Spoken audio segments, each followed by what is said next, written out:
Buenas tardes. Vamos a continuar en esta ocasión con la segunda parte de este ciclo más bien de este curso, de este diplomado sobre comunicación. La semana pasada revisábamos lo que es la parte el proceso de comunicación, los elementos que lo componen. Veíamos también acerca de la importancia que tiene dentro de todo esto, pues la parte de lo que es el manejar el mismo tipo de códigos que la persona con la que me estoy comunicando, yo como emisor y el otro como receptor. Esto es de vital importancia porque finalmente es lo que va a permitir en gran medida que se logre con eficiencia esta parte de la comunicación. Ahora, en esta ocasión vamos a hablar un poco acerca de las funciones que cumple la comunicación. O sea, en realidad nosotros usamos la comunicación para un sinfín de cosas. Transmitir, por ejemplo, estados de ánimo, ¿sí? Para transmitir ideas, como por ejemplo ahorita, este tipo de intervención, pues se orienta justamente a la transmisión de una información o de ideas. También usamos la comunicación, por ejemplo, para transmitir pensamientos, opiniones, emociones, y tal vez es esta parte de la transmisión de emociones la que suele resultar más compleja por varias razones. La principal es porque finalmente, como parte de nuestra cultura, no es muy común que tengamos como ese entrenamiento, esa práctica o esa enseñanza de lo valioso que es la comunicación. Lamentablemente, un error muy común, por lo menos en nuestra cultura, es el dar por sentado o las famosas obviedades, ¿no? O sea, esto de que obvio, bueno, no todo va a ser obvio, bueno, a lo mejor obvio para ti sí, pero para mí no lo es tanto. Este es un error garrafal y justamente cuando se trata de comunicar sentimientos, pues es donde viene también la complicación, porque ciertamente si transmitir información de repente no lo hacemos correctamente, ahora transmitir emociones o traer sentimientos, pues sí es algo mucho más complejo, más complicado y que sí se ha constituido en nuestros días pues como el talón de Aquiles, ¿no? De las relaciones interpersonales. Sabemos pues que la comunicación es de vital importancia en básicamente todos los procesos donde interviene otro sujeto, las relaciones interpersonales en pocas palabras. Si no hubiese comunicación, bueno, pues obviamente pues no va a ser posible para empezar entablar una relación interpersonal, sea la naturaleza que fuere, con otra persona. Ahora, entonces, decíamos ahorita acerca de lo que se comunica, ideas, pensamientos, sentimientos, información nada más, también de alguna manera conductas, ¿sí? También las conductas finalmente también se pueden comunicar, por ejemplo, a través de instrucciones, a través de órdenes, ¿sí? De recomendaciones o sugerencias, también es una forma de transmitir una información. Pero, ¿cuál sería entonces la función principal de la comunicación? En realidad son varias funciones las que cumple la comunicación. A continuación intentaremos revisar brevemente algunas de las principales funciones de la comunicación. La primera función de la comunicación, por ejemplo, dentro de un contexto de una organización o de un centro educativo, va a ser favorecer el proceso de motivación. Ok, vamos pensando que a lo mejor nos toca interactuar por nuestra profesión o por nuestra actividad laboral o profesional, nos toca interactuar con un grupo de personas que están a nuestro cargo o que de alguna forma estamos intentando transmitir algún tipo de información, un taller, una conferencia, etc. De alguna manera, yo tengo que favorecer la motivación de las personas a través de ese circuito que dijimos la semana pasada, que era una de las partes más importantes y vitales de la comunicación, como lo es la retroalimentación. Si por ejemplo un patrón en una empresa no motiva al cliente a través de brindarle, o al cliente o al trabajador, no lo motiva a través de reflejarle o retroalimentarle su desempeño, pues típicamente la persona se va a desmotivar, va a pensar que bueno, pues ok, no, si me porto mal o si hago mal las cosas, pues sí me regaña, ¿no? Pero cuando, y a lo mejor me lo merezco, pero cuando de repente hago bien algo, pues no pasa nada. Eso es importantísimo dentro de la comunicación, esa función de favorecer la motivación a través de brindarle al individuo, a nuestro interlocutor, una retroalimentación positiva sobre él. Lógicamente, para que haya motivación, tendría que ser una retroalimentación de tipo positivo, porque finalmente es, insisto, la forma en la cual la persona, nuestro interlocutor, se va a dar cuenta que está haciendo bien las cosas, y al momento de saber que está bien así, que está haciendo bien las cosas, pues esto va a posibilitar que finalmente esa conducta pueda repetirse en el futuro. Pensemos, por ejemplo, si en el ejemplo que pone ahorita, ¿no? Si a mis hijos no los motivo, no los retroalimento sobre lo que están haciendo y nada más reacciono cuando cometen un error y reacciono incluso de manera violenta, entonces bueno, ¿qué es lo que va a pasar? Lo mismo que con el trabajador, ¿no? Pues finalmente mis papás o mis jefes, como quieran nombrarse, de repente cada vez que me porto mal o hago algo indebido, pues sí, me censuran, me llaman la atención, hasta a lo mejor me castigan físicamente, pero cuando hago bien las cosas, pues no pasa nada. Entonces, ¿qué es lo que va a pasar? Que finalmente ese castigo, ese reflejar la conducta a través de, por ejemplo, procesos no comunicacionales, pues lo único que va a acarrear en el sujeto va a ser una cuestión de resentimiento o de recelo. Pues va a ser muy importante justamente transmitir, al momento de que estamos comunicándonos con alguien, transmitir esa retroalimentación con miras a favorecer la motivación. Por ejemplo, dentro de esto pudiéramos hablar de una entrevista. Al momento de que yo estoy entrevistando a un paciente, a un cliente, a un usuario de nuestros servicios, bueno, se supone que tengo que estarle reforzando continuamente, ya sea a nivel verbal como a nivel no verbal, lo que me está diciendo. ¿Con qué finalidad? A lo mejor pudiera parecer hasta cierto punto pues como accesorio, ¿no? Se supone que si estoy haciendo una entrevista, pues tengo que tener la concentración puesta en la persona, independientemente de si tomo notas o no. Pero finalmente, en este caso, el sujeto se va a sentir escuchado, se va a sentir aceptado, se va a sentir motivado a seguir hablando en medida en que yo como interlocutor refuerce justamente su comunicación. ¿A través de qué? Asentir con la cabeza, afirmar, adelante, dígame más, le escucho, etcétera. De alguna manera son reforzadores, instigadores no verbales que hacen y verbales también, que hacen que la persona pues se sienta motivada, se sienta escuchada para seguir expresándose de manera pues abierta, de manera fluida, ¿no?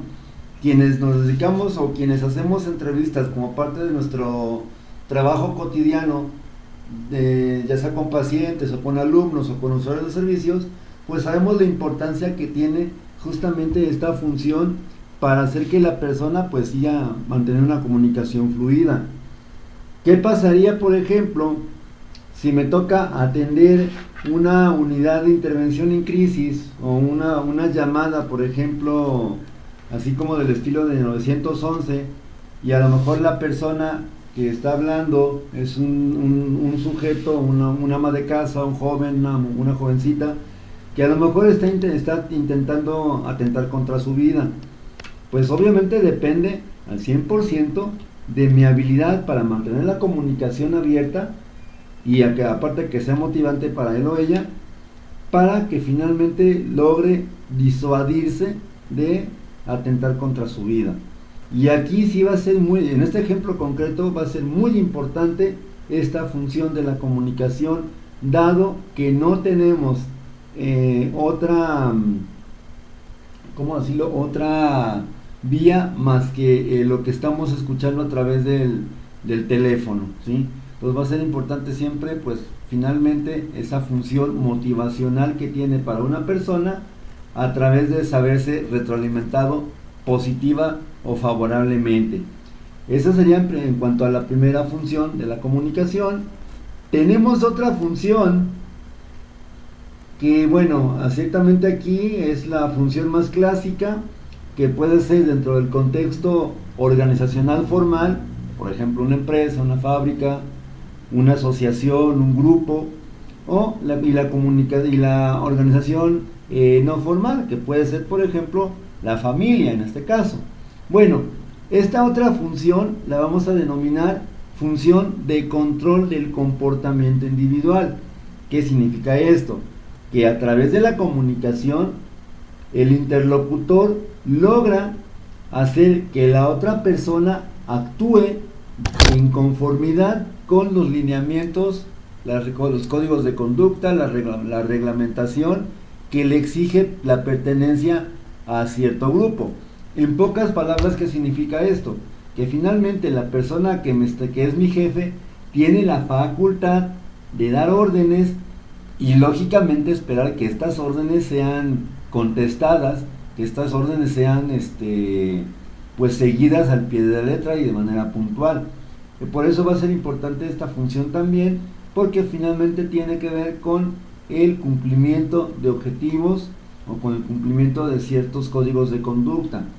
Y en ese sentido, pues lógicamente podemos apreciar esta función comunicacional en un contexto informal, cuando por ejemplo alguien empieza a hablar y de repente, si no queremos que hable más, pues a lo mejor le acercamos el dedo a la boca en posición de a lo mejor decirle guarda silencio, el típico shh, que es una invitación finalmente a que guarde silencio, en pocas palabras a que se calle. Entonces, en ese sentido, esa es justamente la función de control del comportamiento. En ese sentido, esta función de control del comportamiento va a ser necesaria para que existan acuerdos y para que se establezca y se respete y se mantenga, pues lógicamente, la jerarquía dentro, ya sea de una familia o de una empresa o de una institución. Entonces, ahora, por ejemplo, otro ejemplo más que tiene que ver con esta función de control del comportamiento individual va a ser el hecho de, por ejemplo, ir con un médico. El médico me va a recetar algo, me va a prescribir que haga ciertas cosas. Me va a recetar un medicamento que te tomas tu pastilla cada 8 horas, o 2 pastillas cada 8 horas o cada 6 horas, pues según como sea la receta. Y espera, o sea, lo que espera el doctor, y si yo quiero curarme, pues es que yo me acate o yo siga o me conforme a eso que me está diciendo que debo de hacer. Y ahí obviamente pues el médico aparecería como una figura de autoridad. Es decir, para que se logre esta función de control del comportamiento individual, va a ser necesario que la persona que está dando la orden tenga cierto poder, ya sea formal o atribuido por su propia personalidad o naturaleza, pues sea justamente esta persona tenga ese poder y tenga por lo tanto esa capacidad de esperar que se le obedezca. Por ejemplo, si nuestro jefe nos da una instrucción de que hagamos tal o cual cosa, pues es porque 1, lo tenemos que hacer, y 2, él espera que lo hagamos, porque finalmente esa sería su función dentro de la organización. Esta sería pues en el caso de una familia, pues sería básicamente lo mismo. O sea, finalmente nuestros padres, a lo mejor para nosotros representan, independientemente de cualquier cosa o cualquier situación adicional, pues representan una figura de autoridad. Y lo que dice el padre de familia o la madre de familia, o ambos, que sería lo más, digamos, lo más correcto, lo más sano, pues es en esencia que el sujeto obedezca o se ajuste o se amolde justamente a eso que está diciendo el padre de familia, ¿sí? Y ahí obviamente pues su autoridad es incuestionable, a tal grado que sería pues formalmente la única persona que puede castigarnos en realidad. Un patrón nos puede llamar la atención, sí, pero si no me gusta la forma en que me llama la atención, pues simplemente me voy. En cambio, en el caso de la familia, pues si de repente a lo mejor yo percibo que esas llamadas de atención son hasta cierto punto injustas, pues puede ser que a lo mejor pueda implementar alguna medida o de alguna forma pueda pues hacer algo para evitarlo, ¿no? Bien, esta es la segunda función de la comunicación, no por ello quiere decir que sea la menos importante. Continuamos con otra función que también va a ser de vital importancia, esta sí, sobre todo para lo que es las personas que se encuentran laborando en una fuente de trabajo formal, obviamente, aunque también informal. Y justamente cuando este tema lo he compartido con otros profesionistas en alguna materia, alguna clase, por ejemplo ingenieros y psicólogos, cuando llego a este punto hago el siguiente análisis. Vamos pensando en el caso de una persona que se encuentra laborando para una empresa. Si esta persona entra a las 8 de la mañana y sale a las, no sé, a las 8:16, a las 4 o 5 de la tarde, siendo un horario de 8 horas, el horario por ley, pues resulta que tendríamos que sacar una operación de cuántas horas a la semana pasa en su centro de trabajo, ¿sí? O pasa dentro de una empresa, rodeado generalmente de gente que es desconocida o, en el mejor de los casos, poco conocida. Entonces, a lo que quiero aterrizar con esta pequeña reflexión es justamente que para esa persona que se encuentra laborando en una organización, esta función de expresión emocional, básicamente de interacción social, justamente es fundamental, porque a través de ella se puede comunicar, como decíamos al principio, no nada más la parte emocional, la parte afectiva, los intereses, gustos, etcétera, sino también la parte formal, la parte oficial, es decir, qué debes de hacer, cuáles son tus funciones, tus instrucciones para el día de hoy, etcétera. Por eso va a ser importante contar también con esta función dentro de la comunicación, porque finalmente pues es una fuente de contacto social. Aristóteles decía al respecto que somos un animal social, ¿sí? Es decir, nos agrupamos independientemente de nuestra evolución que tenemos como especie, nos agrupamos con individuos de nuestra misma especie, ¿sí? Todavía no llega el punto en que lo hagamos con otras especies, pero finalmente nos comunicamos con gente de nuestra misma especie, y esto es esencial para alcanzar justamente una salud, un equilibrio psicosocial duradero, ¿sí? Es decir, tener esa como libertad de a lo mejor platicar con alguien más porque sé que me escucha, porque sé que a lo mejor pues no, o me necesita a mí o yo lo necesito de esa persona para poder pues de alguna manera continuar con la dinámica, con la relación, ¿sí? Esa es entonces la tercera función, que es justamente favorecer la interacción social.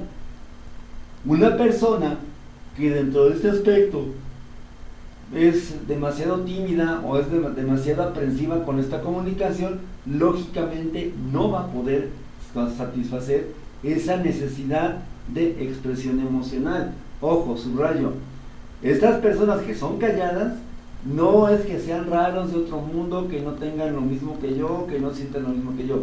Por el contrario, son quienes suelen tener más consideración lo que pasa alrededor, ¿sale? Bien, esa sería entonces la tercera función de la comunicación, insisto, solamente para como aterrizar bien la idea, es el trabajo o la escuela o de alguna manera nuestra ocupación habitual profesional es o se constituye como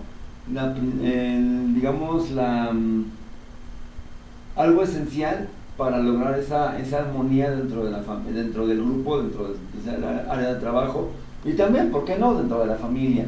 Bien, Una cuarta función, aunque insisto, no por ello menos importante, va a ser, por ejemplo, ya pensando como, digamos, como administrador, como gerente o como jefe, o como encargado simplemente de un área determinada.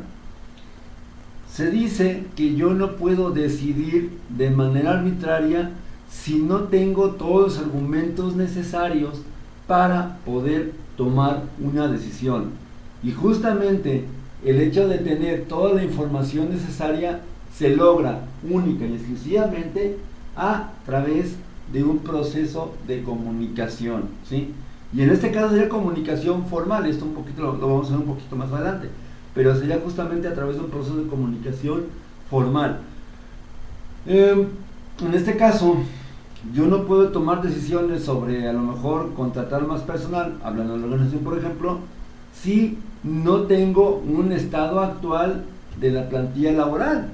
O sea, si de repente nadie me dice que están faltando 20 personas en un lugar donde a lo mejor hay 500 personas trabajando, es un tanto complicado, aunque no imposible, es un tanto complicado que el dueño pues se dé cuenta de todo lo que está pasando alrededor. Digo, finalmente sí puede hacerlo, pero le va a generar demasiado desgaste a nivel psicológico. Entonces, por lo tanto, en este caso hablaríamos que la persona que está al mando de un puesto o de personal, pues tiene que tener como esa retroalimentación que le dan a él para justamente tomar la mejor decisión que sea posible, en función también de los objetivos para los cuales se agrupó originalmente esa organización. Entonces, por lo tanto, si no, insisto, si no sé que falta material, si no sé que a lo mejor a mi familia le falta la despensa, o que a mi hija o a mi hijo le faltan útiles en su escuela, bueno, tan sencillo como que no soy adivino, no tengo telepatía, no leo mentes, todavía es a la antigüita, finalmente ocupo que la persona me lo solicite. En el caso de la organización se apega justamente a una situación de seguir ciertos pasos o sujetarse a cierto proceso. Pero en una familia, por ejemplo, bueno, ok, ¿sabes qué, papá? ¿O sabes qué, jefe? No tengo lana o no tengo dinero para comprar un material que me pidieron en la escuela. Quiero ver si me puedes, quiero ver si me puedes financiar. Pero ocupamos que ese hijo o esa hija nos lo diga. Insisto, no tenemos telepatía, no adivinamos el pensamiento, ¿sí? También dentro de esto mismo de la función de toma de decisiones, pues justamente también está la posibilidad, en este caso de la autoridad o el gerente o del encargado, pues de justamente elegir, una vez que evalúa todas las alternativas posibles, pues elegir aquella que más convenga al fin grupal. Yo creo que todos hemos visto películas de repente donde a lo mejor a través de una desgracia, un desastre natural, pues se juntan los consejeros, el gabinete, con el presidente o con un encargado de una empresa poderosa para justamente discutir las opciones que se tienen para tomar una medida que sea contundente en el sentido de que dé respuesta justamente de manera, si no inmediata, a lo mejor a corto plazo, sobre tal o cual problemática percibida. Esa sería entonces la cuarta función de la comunicación. Entonces tenemos que a nivel de funciones de la comunicación son 4. La primera que tiene que ver con el control del comportamiento, la segunda que tiene que ver con la expresión emocional, la tercera que tiene que ver con esta parte de la toma de decisiones, ¿sí? Y la primera, y la última que tiene que ver con la motivación del personal, ¿sí? Muy bien. Pasando a otro orden de ideas, va a ser importante también aprender a identificar hacia dónde fluye nuestra comunicación. Ok, vamos pensando un ejemplo muy sencillo. Si de repente yo no digo lo que necesito a la persona correcta, pues de repente puede ser que esa otra persona que recibe mi información, una de dos, o más bien una de tres, la ignore por completo y siga con su camino, con su vida. La otra que a lo mejor sí le preocupa, pero de repente lo puede manipular. O la tercera, que sería la más apropiada, que de alguna manera sea justamente una cuestión de pues como tomar la mejor decisión posible. Ahora, en ese sentido, cuando hablamos de dirección de la comunicación, nos referimos justamente en qué orden va, de dónde para dónde, o de dónde hacia dónde. Insisto, aquí en todo esto va a estar siempre presente la cuestión de la jerarquía.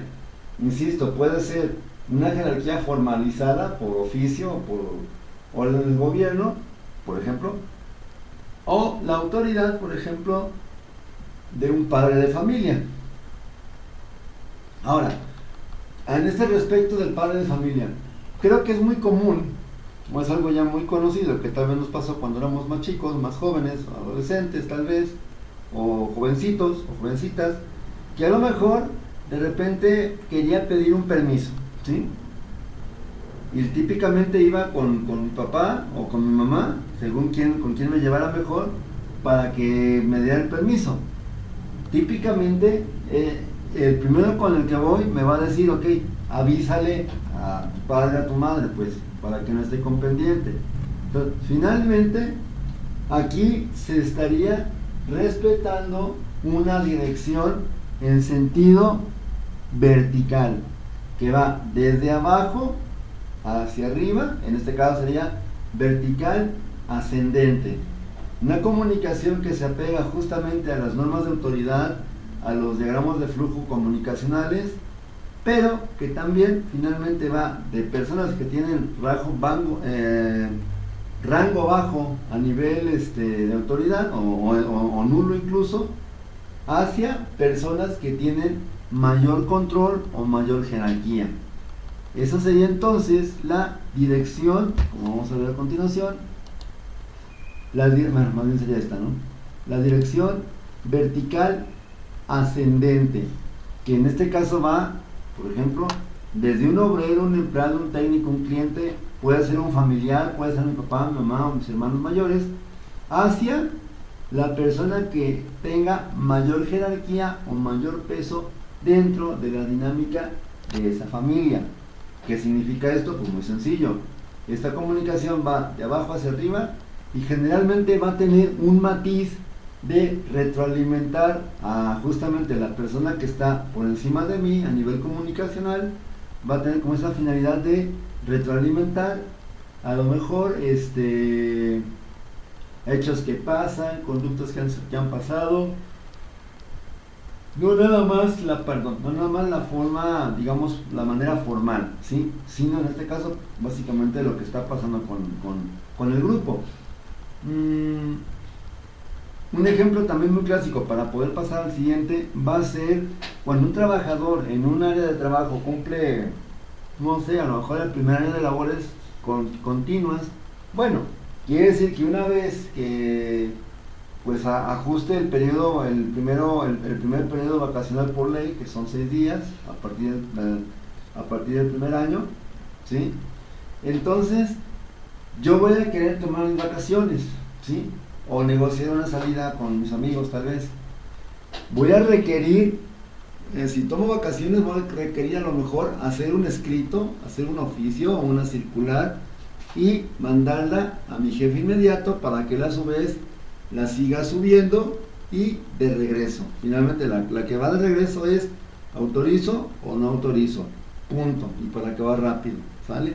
Esta es la comunicación entonces de tipo ascendente. En concreto es una comunicación que va desde un nivel jerárquico bajo hacia niveles jerárquicos altos, ¿sale?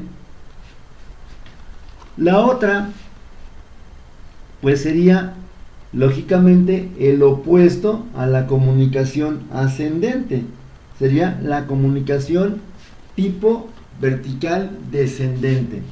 En la comunicación vertical tipo descendente, básicamente fluye desde una posición alta a nivel jerárquico dentro de la organización a una postura que tiene o carece por completo de cuestiones por ejemplo, laborales o personales, ¿sale?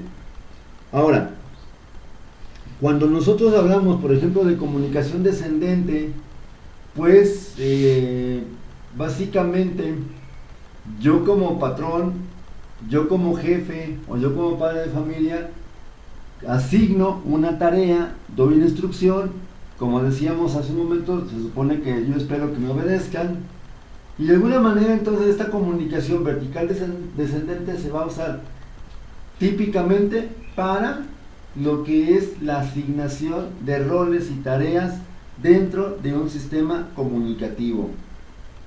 Nada más recordar, pues, para que también no quede la idea así en el tintero, que finalmente tiene que haber como una congruencia entre lo que quiere la persona y lo que está pidiendo, porque si de entrada, insisto, si la persona a la que doy mi comunicación no me entiende, pues obviamente no se va a dar esa conducta que yo espero. Entonces, por lo tanto, tendremos que tener como principal garantía esa parte de ser muy muy específicos en lo que quiero que se haga. Yo me puedo reservar la habilidad de a lo mejor decir por qué lo quiero así. Yo puedo decir si lo comunico o no, pero finalmente la obligación de la persona a la cual estoy anotándole esa orden es acatarse a lo que estoy diciendo, ¿sale? Entonces tenemos, en conclusión, tenemos dos niveles dos direcciones dentro de la vertical, que es la vertical ascendente y la vertical descendente, ¿sí? Y cada una pues va a tener unas características específicas, que es lo que estábamos ahorita revisando de manera pues un tanto común, o sea, coloquial, ¿vale?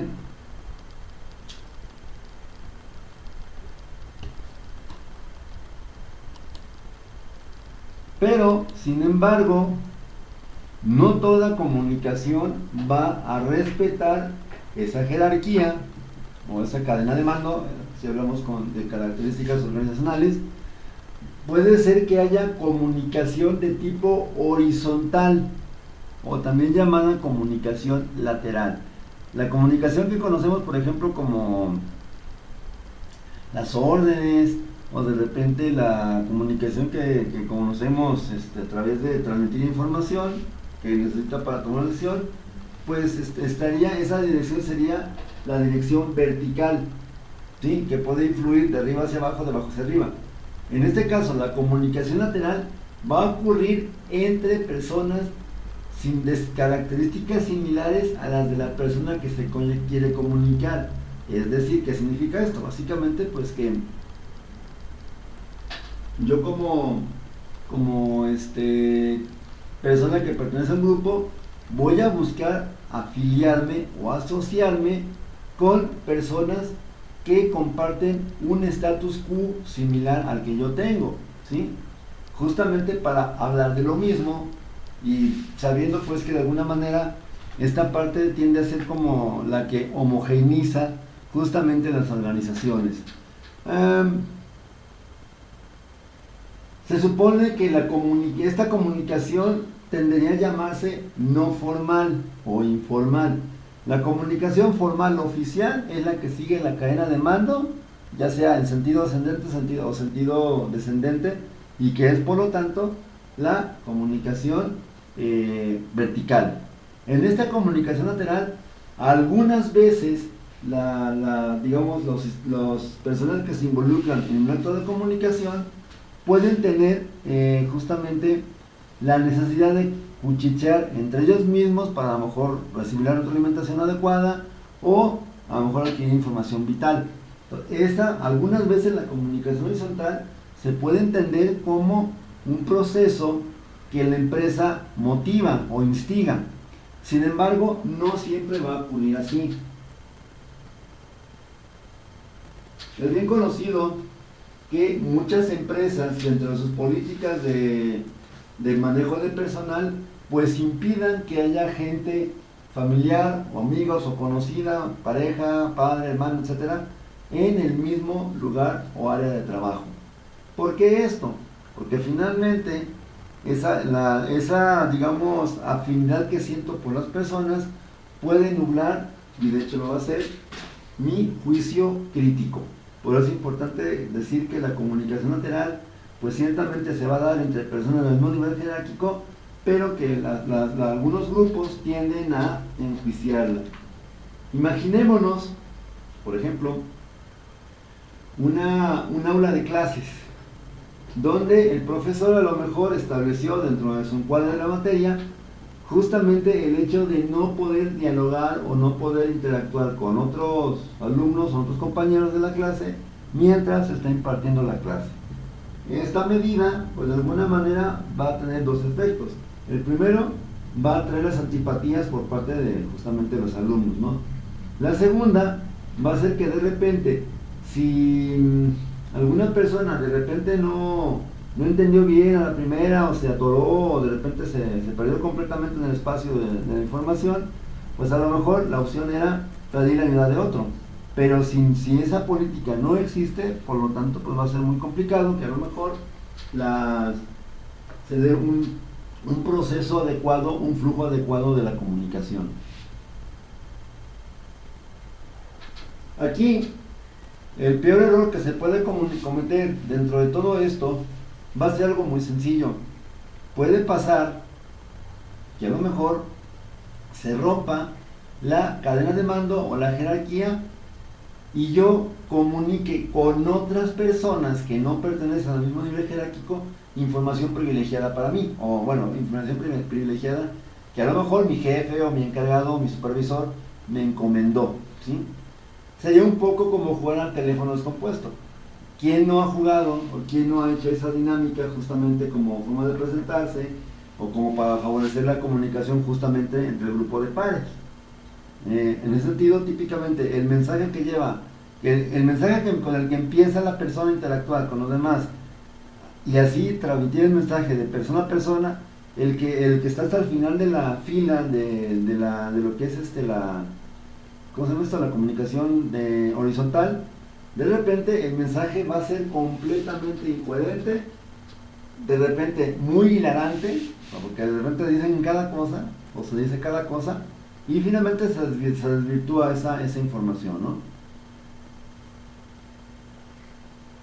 Considero que lo peor que puede pasar en una empresa es tener, o no tener más bien, una política clara sobre lo que es la comunicación de tipo lateral, ¿sí?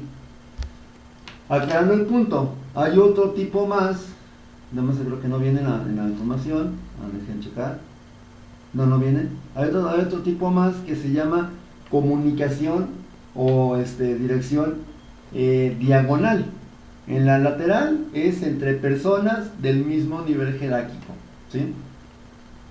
En la comunicación diagonal va a ser entre personas que mantienen diferente nivel jerárquico, pero de otra área, de otro departamento o de otra familia, por ejemplo, ¿no? Pongamos, ¿sí?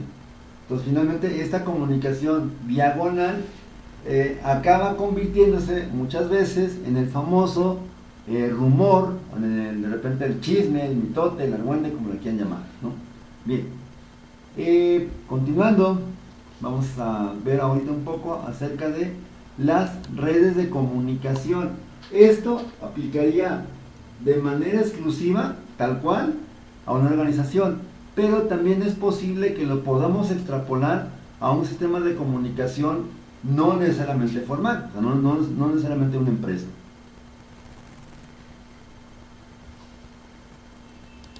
Tenemos, por ejemplo, estos tres dibujitos que están aquí, aparte de que se ven muy bonitos, describen justamente una red de comunicación que puede llamarse red de cadena, red de rueda o red multicanal. Por ejemplo, para empezar, las redes de comunicación van a permitir la definición de los canales a través de los cuales la información, la comunicación en ese contexto. Estas redes de comunicación, sobre todo cuando se trata de un grupo formal, pues lo establece básicamente la misma organización. Por ejemplo, si para poder pedir tus vacaciones o un aumento o una requisición de material o de personal, a lo mejor vas a tener que llenar un formulario, ¿sí? Y esa es la forma oficial, ¿sí? Y como está en el dibujo, de repente empieza desde medio hasta desde abajo y va pasando nivel por nivel, independientemente de, bueno, aquí es un diagrama muy sencillo, pues finalmente es una red que básicamente consta de 5 personas, donde una, la que está hasta medio arriba, funge como jefe del personal, como encargado del grupo, no sé, ¿sí? Entonces, estas redes formales se van a caracterizar invariablemente por ser de tipo vertical, forzosamente. Aquí no hay comunicación, ahorita explico que está acá, no hay como esa, de repente esa idea en la cabeza, esa posibilidad de que sea una comunicación de tipo lateral o horizontal o diagonal. Tiene que ser por fuerzas vertical, ¿sí? Van a seguir justamente en estricto apego a la cadena de autoridad o la cadena de mando. En algunas familias, por ejemplo,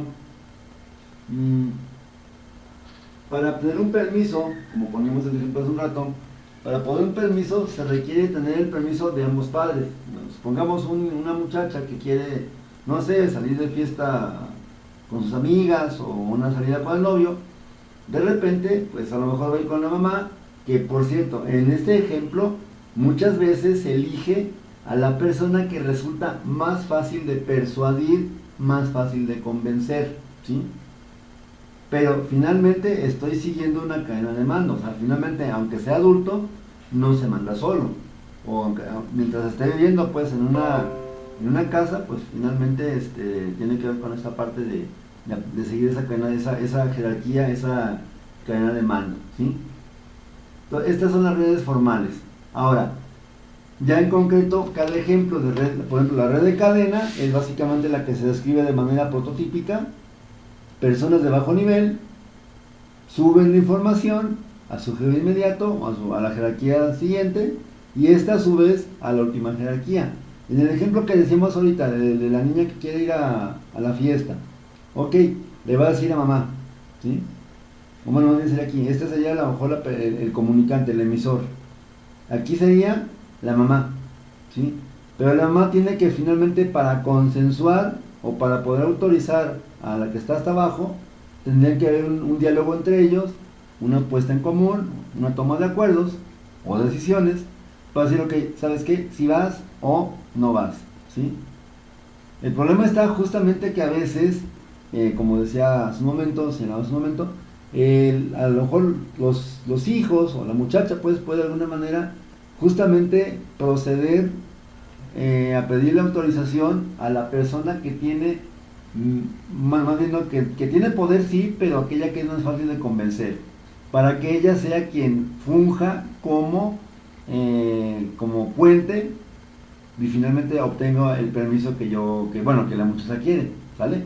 Esa sería la red de cadena. Se puede aplicar también en la familia, por cierto. La otra que tenemos a continuación es la red de rueda. En este caso, bueno, aquí nada más salió, digamos, como recortado o mocho, si se quiere decir así. En realidad serían básicamente todas las personas que intervienen en una organización, en un grupo formal o informal, tendrían que justamente escuchar de viva voz del gerente, encargado, supervisor o coordinador del grupo lo que él quiere decir.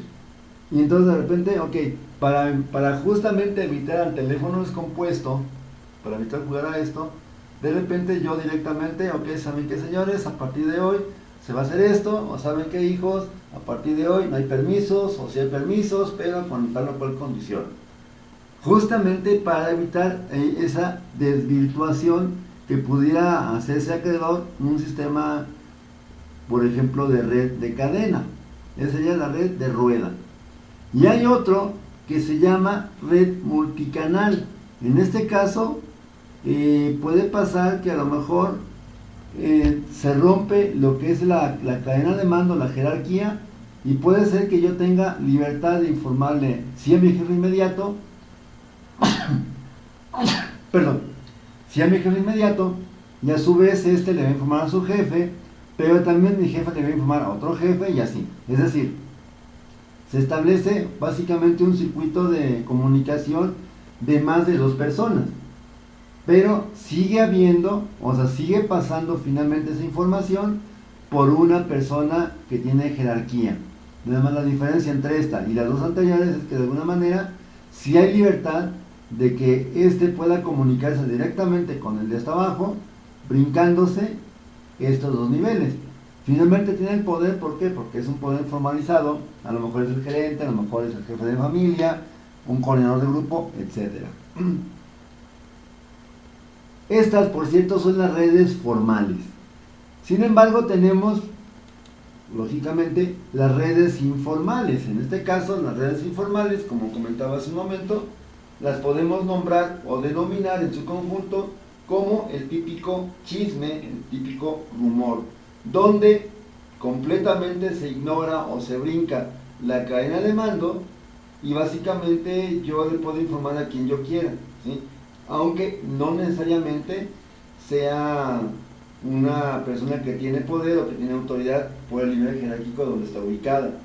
Por eso va a ser importante hablar de esta red de comunicación no formal como posiblemente fuente de error o distorsión del mensaje, ¿sí?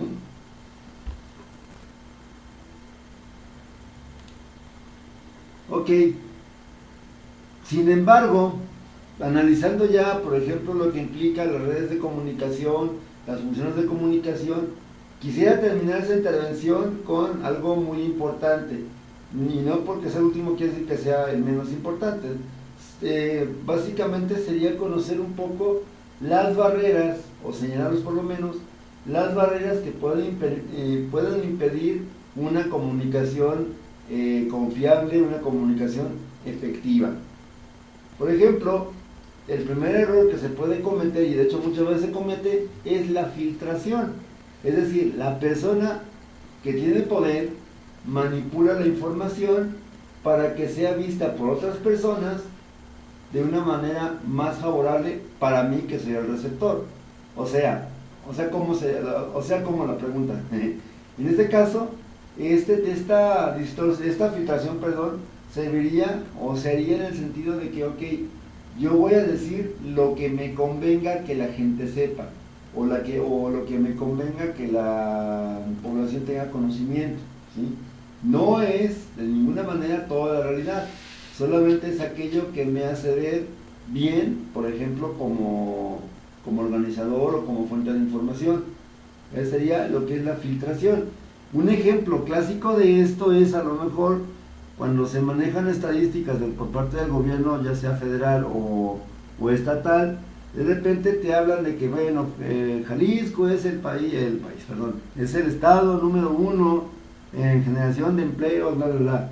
Sí, pero lo que no te dicen, o no te dice, o que no menciona la persona que está siendo abordada en la entrevista, por ejemplo, o en un debate, sería justamente el hecho de que a lo mejor en el ejemplo del que ponía de la generación de empleos, a lo mejor sí, son empleos, sí, se generan muchos empleos, sí, pero así como entran hoy, mañana tienen falta de personal, o de repente nada más digo o divulgo o suelto información que sirva para mis propósitos, cuáles los que sean, pero es información que a lo mejor solamente me hace ver bien a mí.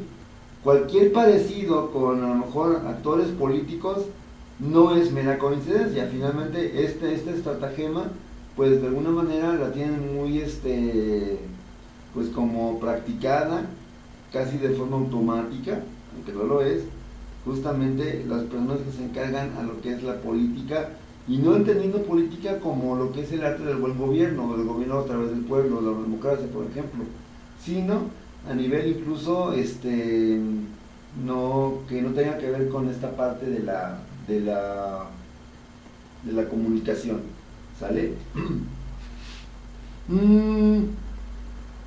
Bueno, otro error, otra barrera que nos impide comunicarnos de manera eficaz va a ser la percepción selectiva, ¿sí? Aquí hago algo muy sencillo, cada quien escucha lo que quiere escuchar, ¿sí? O dicho de otra forma, cada quien interpreta lo que quiere interpretar en función de sus propias necesidades, deseos, actitudes. En ese sentido, esta percepción selectiva, básicamente yo que soy la persona que recibe la comunicación, no quiero darme cuenta de todo lo demás y me concentro solamente en un solo punto, ¿sí? Que sería, en este caso, la definición de la percepción como barrera de comunicación eficaz. Otro error, otra barrera que nos impide comunicarnos sería lo que es usar la comunicación como una estrategia de defensa. Es decir, en general, la comunicación, cuando estamos de buen humor, es difícil. Ahora pensemos cómo es la comunicación cuando no estamos de buen humor o cuando de repente a lo mejor estamos enojados o alterados, no podemos comunicarnos de manera satisfactoria, de manera eficiente. Por último, como barrera también necesaria para revisar, va a ser el mismo uso del lenguaje. Si recuerdan un poco, he hecho cierto énfasis en lo que es el uso ¿cómo se llama? En común de lo que son los códigos a través de los cuales se manda la información. Justamente en esta parte del lenguaje, si yo no manejo los mismos códigos, tan sencillo, voy a interpretar con lo que yo crea que es. Y obviamente esto es un error grave al momento de tratar de establecer una comunicación efectiva, una comunicación que realmente funcione y satisfaga a todos y cada uno de los actores involucrados en este proceso. A veces, por ejemplo, usar palabras que no conozcan, que no conocen los demás, modismos, regionalismos, caló, etcétera, todo eso tiene que ver con esta situación de, a lo mejor, el lenguaje como fuente de problema o fuente de conflicto al momento de intentar comunicarse con otra persona. Bien, por el día de hoy es todo. Exhorto, pues, creo que ya lo había hecho la semana pasada, pero sin embargo lo hago cada 8 días, exhorto a que sus comentarios sobre el video, opiniones, puntos de vista o dudas, por favor me lo hagan saber a través ya sea de lo que es WhatsApp, por ejemplo, un mensaje de red social, o a través de, por ejemplo, alguna otro medio, por ejemplo, correo electrónico, para poder dar una respuesta puntual y pronta a sus dudas que vayan surgiendo durante todo este proceso. Por mi parte es todo. Agradezco en todo lo que vale su participación, su asistencia, y seguimos en contacto. No me resta más que decir entonces buenas tardes y nos vemos la próxima vez. Gracias.